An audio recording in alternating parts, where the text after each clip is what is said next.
plant-based meal replacement company Huel is said to be in discussions with investment banks to advise on a potential IPO on the London Stock Exchange. Hey, and thanks for tuning in. Holly Shields here for Calcone Media.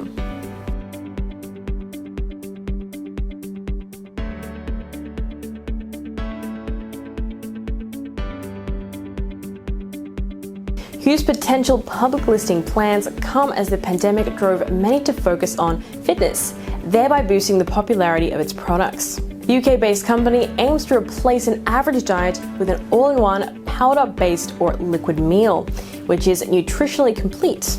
It now sells its products across various regions, including the US, Europe, and Japan.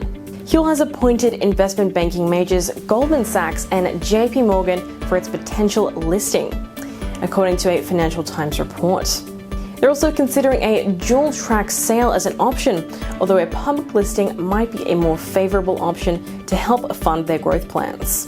For the unfamiliar, a dual-track sale process is when a company considers two potential exit transactions, one being an IPO and the second being a potential M&A exit pursued at the same time.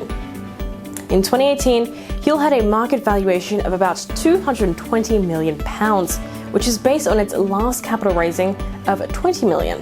Huel's turnover stood at £71.6 million in the year to July 2020, compared with $50.2 million from the previous year, and its sales jumped £99 million for the 18 months to July 2020, compared with $39.8 million. The LSE has been going through an IPO boom ever since the pandemic, although it's slowed down a little in recent times. But the listing intent of companies like Huel indicates that the momentum will continue into next year as well. Now that you're up to speed, check out some of our other videos to boost your financial IQ and stay up to date. This has been Holly Shields for Calcone Media.